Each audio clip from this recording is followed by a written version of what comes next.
Poland की हिम्मत और लचीलेपन की कहानी को समझने से पहले चलिए एक सवाल से शुरू करते हैं।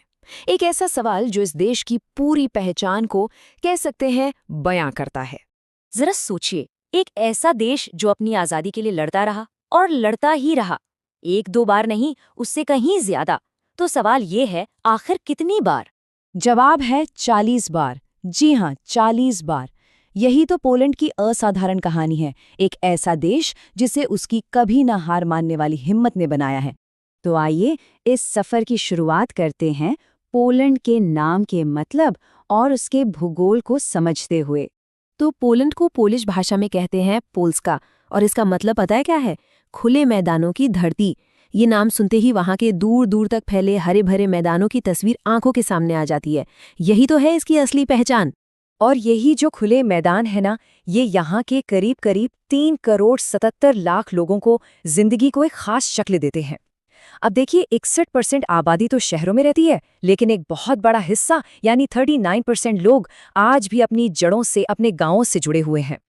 अब जरा इतिहास की तरफ चलते हैं, उस दौर में जिसने इस देश के किरदार को फौलाद जैसा मजबूत बना दिया, और देखते हैं कि कैसे पोलैंड ने अपने वजूद की सबसे बड़ी लड़ाई लड़ी। देखिए, पोलैंड के संघर्ष की बात हो और उसकी राजधानी वॉर्सो का जिक्र ना हो, ये हो ही नहीं सकता। दूसरे विश्व युद्ध के दौरान इस शहर ने जो तबाही झेली, उसकी तो शायद हम कल्पना भी नहीं कर सकते। और ये तस्वीरें ये दिखाती हैं उस शहर का काया पलट। जो शहर पूरी तरह से राख हो गया था, वो आज एक धड़कती हुई मॉडर्न राजधानी बन चुका है। जहां कभी सिर्फ मलबा ही मलबा था, वहां आज पोलैंड का सबसे बड़ा शहर खड़ा है। ये इंसानी हिम्मत और जज्बे की जीती जागती मिसाल है, और क्या है। तो चलिए अब आगे बढ़ते हैं और देखते हैं कि इस मुश्किल इतिहास ने यहाँ के लोगों को कैसा बनाया है, उनके बात करने के तरीके को, उनकी सोच को कैसे बदला है। अच्छा, पोलैंड के लोग जो है ना, वो अपनी बेबाकी के लिए जाने जाते हैं। मतलब कोई लाग लपेट नहीं, कोई घुमा फिराकर बात नहीं, जो दिल में है वो जुबान पर। देखिए, उनके लिए ना ईमानदारी सबसे बढ़कर है। बनावटीपन से तो लाख गुना बेहतर वो कड़वे सच को मानते हैं। पीठ पीछे बात करने से अच्छा है कि सच मुंह पर बोल दिया जाए, भले ही वो सुनने में अच्छा न लगे। और वो जो खुले मैदानों की बात हमने की थी ना, उसी का असर है कि यहाँ फिटनेस और स्टाइल कल्चर का एक ज़रूरी हिस्सा है। बच्चे छोटी उम्र से ही स्पोर्ट्स में लग जाते हैं। इसीलिए यहाँ के लोग आमतौर पर काफ़ी फिट और स्टाइलिश दिखते हैं, अपनी सेहत का बहुत ध्यान रखते हैं। चलिए अब बात करते हैं कुछ मज़ेदार चीज़ों की। पोलैंड के स्वाद और वहाँ की परंपराओं की दुनिया में चलते हैं। देखते हैं कि वहाँ के खान पान और रस्म रिवाज में क्या खास है। अब एक बात बताइए, जब हम डम्पलिंग्स के बारे में सोचते हैं तो दिमाग में क्या आता है? शायद तिब्बत या चीन, है ना?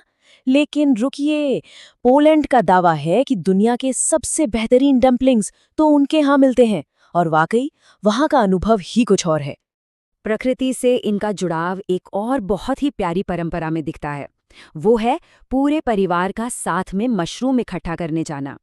ये सिर्फ खाना जमा करना नहीं है, ये तो एक तरह की कह सकते हैं जंगल की पाठशाला है। बड़े बच्चों को सिखाते हैं कि कौन सा मशरूम खाने लायक है और कौन सा जहरीला। ये ज्ञान है जो एक पीढ़ी से दूसरी पीढ़ी को मिलता है। और पता है, पोलैंड आज कितना भी मॉडर्न क्यों ना हो गया हो, वहाँ आज भी सम्मान जताने के पारंपरिक तरीके जिंदा हैं। जैसे किसी महिला के प्रति आदर दिखाने के लिए उनका हाथ चूमना, या फिर किसी के घर या चर्च में घुसते वक्त अपनी हैट उतार लेना। ये छोटी छोटी बातें वहाँ की संस्कृति में आज भी बहुत मायने रखती हैं। अच्छा, एक और बड़ी मजेदार बात, पोलैंड में जो विदेशी फिल्में डब होती है ना, उनमें से ज्यादातर फिल्मों में सारे के सारे किरदारों को एक ही आदमी अपनी आवाज देता है ना अजीब? पर यह बिल्कुल सच है। अब बात करते हैं पोलैंड की कला, किताबों और उसकी ऐतिहासिक धरोहर की। देखते हैं कि ये देश अपनी विरासत को कैसे संभाल कर रखता है। इसका सबसे बड़ा सबूत पोलैंड में एक दो नहीं बल्कि पूरे 16 यूनेस्को वर्ल्ड हेरिटेज साइट्स हैं। ये नंबर ही बताता है कि वो अपने इतिहास और कल्चर को लेकर कितने गंभीर हैं। और सिर्फ ऐतिहासिक इमारतें ही नहीं, ज्ञान के लिए भी यहाँ बहुत सम्मान है। आप यकीन करेंगे, पोलैंड के लगभग हर छोटे बड़े शहर, हर गांव में आपको एक लाइब्रेरी जरूर मिलेगी। उनके लिए नॉलेज ही असली ताकत है। तो आखिर में सवाल वही है, पोलैंड को क्या कहा जाए?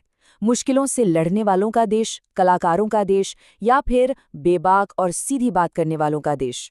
शायद जवाब ये है कि पोलैंड इन सब से मिलकर बना है, इन सभी का एक बहुत ही खूबसूरत और अटूट मिश्रण।